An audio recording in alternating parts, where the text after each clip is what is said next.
know. So sometimes they write songs about it. So this is a song by Julia Ecklar called Tribbles. And if you ever watch Star Trek, the original series, and then the Deep Space Nine crossover episode, then you know what Tribbles are. If you don't, I highly encourage you to watch the original Star Trek series.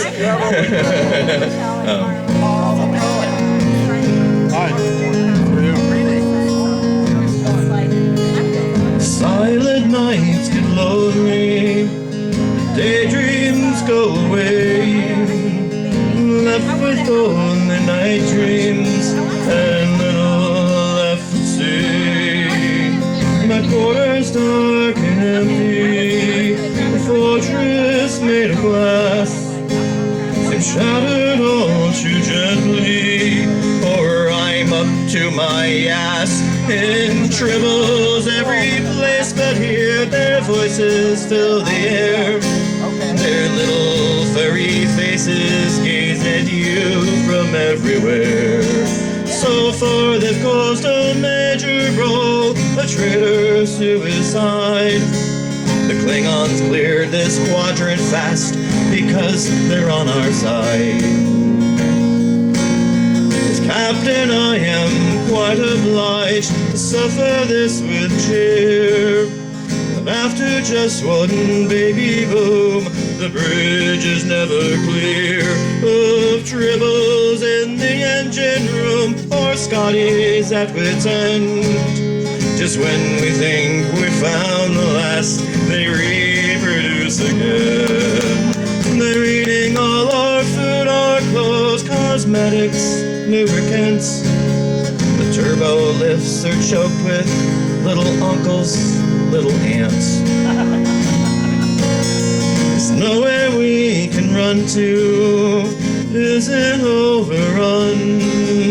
They always come in families, there's no such thing as one. Spock is trying very hard to study them his best. He keeps requesting more when all we want are less. Tribbles in our toiletries, in our toilets as well. And if I had God's powers, I would damn the lot too well. A life of sweet sterility, as keychains, powder puffs, as doorknob warmers, catnip toys, and cushions, false fur cuffs. Now we're back at half-light speed, we're back on normal course. The tribbles have been mailed away to the Klingons' great remorse. Beneath my pillow late at night, I feel a tuft of fur. Just as I think, oh God, it can't be, I hear the telltale purr of tribbles. Will they ever leave? Oh, can we ever win? It's really just beginning when I thought it was the end. Woo! Trouble. Yeah. All right, so I'll do one more, I think. Yeah. All right.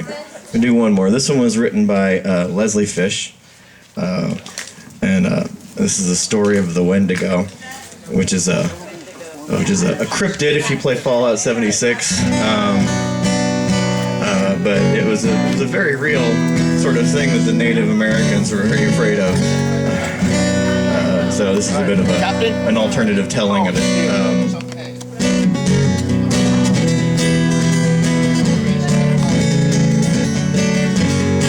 Four tall trees growing in a square, 20 feet apart and 100 in the air. Mary went out hunting in the woods of Keweenaw, the wilds of Upper Michigan, a long way from the law.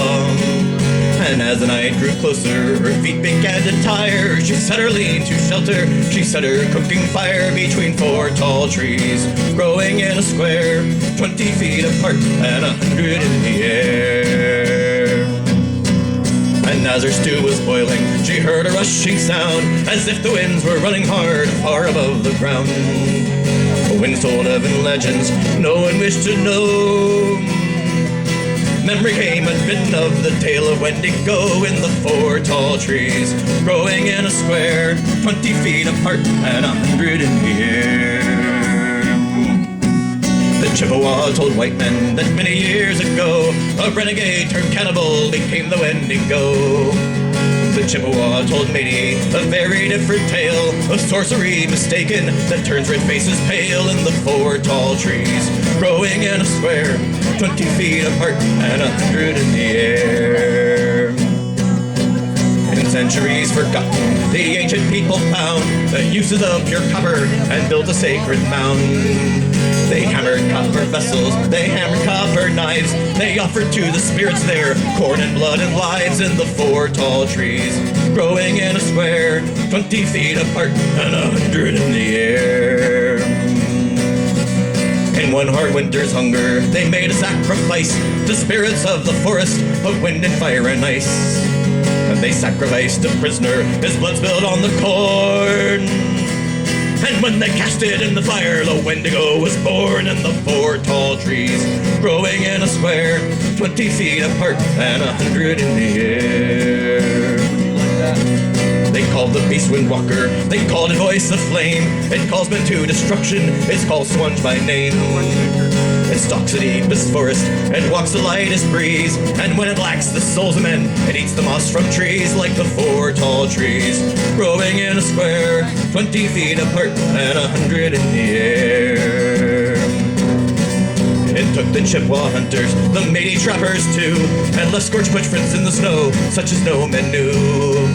For this they left the forest, they left the sacred mound, they left the knives and vessels there abandoned on the ground in the 4 tall trees, growing in a square, 20 feet apart and 100 in the air.